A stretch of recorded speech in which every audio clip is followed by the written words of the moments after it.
Assalamualaikum warahmatullahi wabarakatuh. Perkenalkan, nama saya Sabrina Dirga Agustin dari kelas 12 MIPA 6. Di sini saya ingin mempresentasikan tentang protista. Yang pertama adalah pengertian dari protista. Protista sendiri adalah kingdom yang terdiri dari satu sel atau banyak sel yang memiliki membran inti atau organisme eukariotik serta bersel tunggal. Adapun ciri-ciri dari protista antara lain, yang pertama, protista umumnya mempunyai ukuran mikroskopis atau makroskopis. Yang kedua, umumnya uniseluler. Yang ketiga, tipe sel eukariotik. Yang keempat, hidup bebas atau bersimbiosis.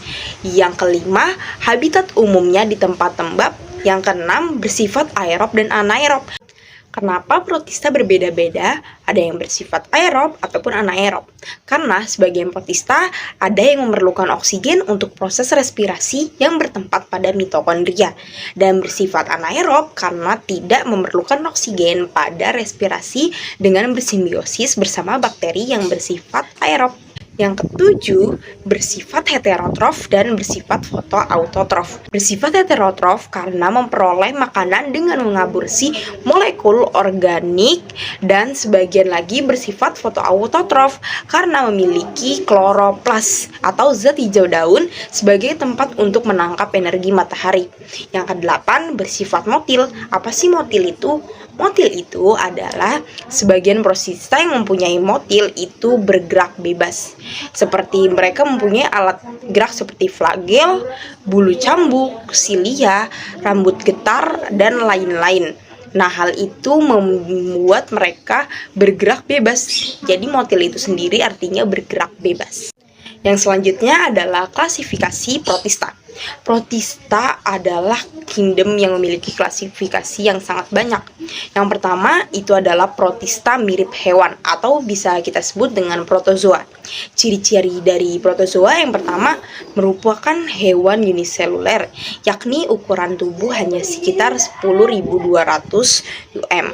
Dan yang kedua, tidak memiliki dinding sel. Yang ketiga, hidup bebas atau sebagian parasit bagi organisme lain. Yang keempat, reproduksi secara seksual dengan konjugasi atau aksesual dengan pembelahan biner. Yang kelima, pada umumnya memiliki alat gerak. Berdasarkan alat geraknya, protozoa dibagi menjadi 4 kelompok.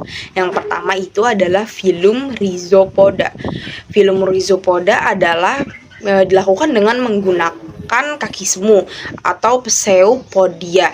Rhizopoda tidak memiliki bentuk tetap karena selalu berubah-ubah sesuai dengan pergerakannya.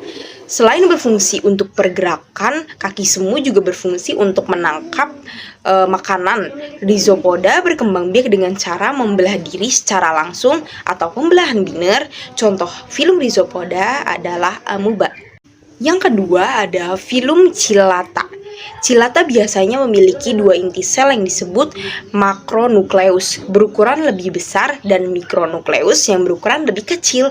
Reproduksi aseksual dilakukan dengan membelah diri dan seksual dilakukan dengan konjugasi. Contoh filum dari Chilata adalah Paramecium sp. Yang ketiga adalah filum Flagellata. Sebagian besar flagellata memiliki cambuk di belakang tubuhnya, sehingga saat bergerak terlihat seperti didorong dari belakang itu. Yang keempat ada filum Sporozoa, merupakan organisme uniseluler yang tidak memiliki alat gerak. Organisme ini bergerak dengan melakukan kontraksi seluruh sel. Seluruh sporozoa hidup secara parasit, dan makanan diserap langsung dari inangnya. Contoh dari protozoa adalah malaria atau Plasmodium vivax dan oval. Klasifikasi yang kedua adalah protista mirip jamur. Apa sih ciri-ciri dari protista mirip jamur ini? Yang pertama adalah bersifat eukariotik. Yang kedua, tidak memiliki klorofil. Yang ketiga, dapat menghasilkan spora. Dan yang keempat, bersifat heterotrof. Klasifikasi dari protista mirip jamur ini diklasifikasikan lagi menjadi beberapa. Yang pertama adalah Myxomycota atau jamur lendir. Myxomycota disebut juga jamur lendir plasmodial. Semua anggota Myxomycota bersifat heterotrof karena tidak bisa melakukan fotosintesis sehingga tidak mampu menghasilkan makanan sendiri. Biasanya jamur lendir Plasmodium memiliki pigmen warna yang terang, dapat berwarna kuning ataupun orange. Yang kedua adalah Acrasiomycota. Acrasiomycota merupakan jamur lendir seluler yang memiliki tubuh berfungsi untuk menghasilkan spora saat reproduksi aseksual. Acrasiomycota tidak memiliki siklus hidup berflagel. Yang ketiga adalah Oomycota atau jamur air. Sebagian besar Oomycota hidup sebagai pengurai. Beberapa juga hidup sebagai parasit. Reproduksi Oomycota dapat terjadi secara seksual dengan pertemuan gamet jantan dan gamet betina dan secara seksual dengan zoospora.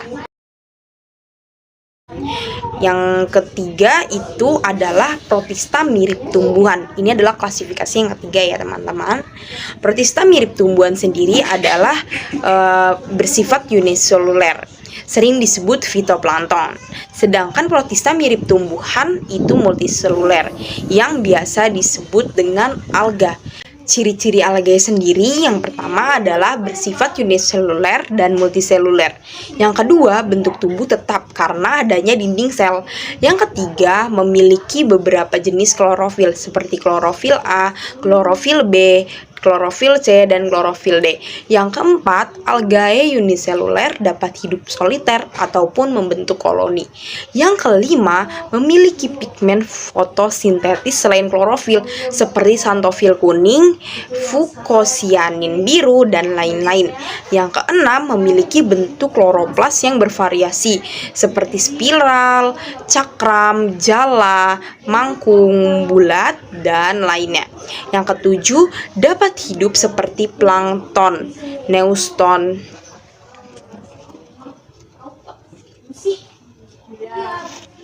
Yang ketujuh, dapat hidup seperti plankton, neuston, dan bentos. Yang kedelapan, berproduksi secara aseksual dengan pembelahan biner, fragmentasi, dan pembentukan spora vegetatif, atau seksual dengan konjugasi singami dan anisogami.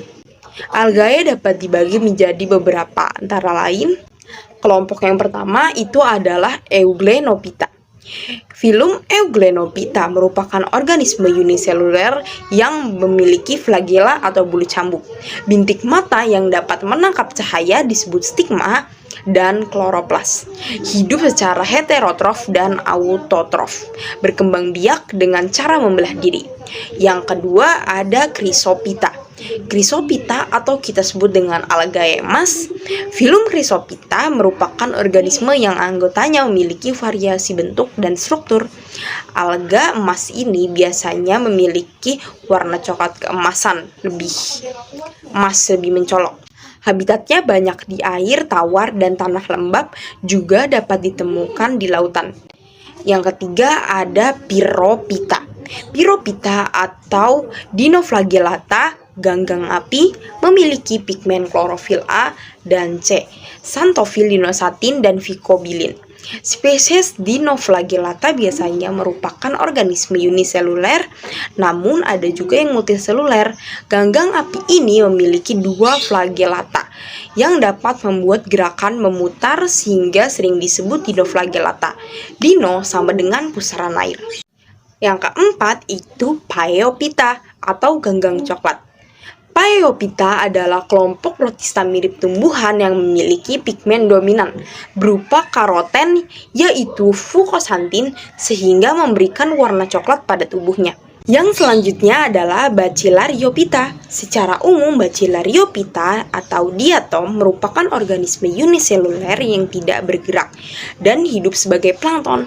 Diatom dapat berbentuk seperti benang, bulat, atau segitiga. Diatom memiliki struktur tubuh yang sangat khas, yaitu bagian tubuhnya terdiri atas kotak hipoteka dan tutupnya itu epiteka antara kotak dan tutup tersebut terdapat celah yang disebut raf. Yang selanjutnya yaitu Rhodophyta. Rhodophyta atau kita kenal dengan algae merah adalah filum yang memiliki pigmen dominan vicobilin, yaitu vicoritrin, sehingga memberikan warna merah pada tubuhnya. Namun, Rhodophyta juga memiliki pigmen fucosianin yang memberikan warna biru, tetapi tidak dominan. Reproduksi Rhodophyta secara seksual yaitu membentuk tetraspora, sedangkan secara seksual langsung dengan gamet jantan dan betina. Dan yang terakhir adalah Chlorophyta. Chlorophyta atau alga hijau sesuai dengan namanya, Chlorophyta memiliki tubuh berwarna kehijauan. Chlorophyta merupakan organisme uniseluler yang dapat berkoloni, membentuk organisme multiseluler sederhana. Sering ditemukan hidup pada habitat yang berair. Sekian dari saya. Wassalamualaikum warahmatullahi wabarakatuh.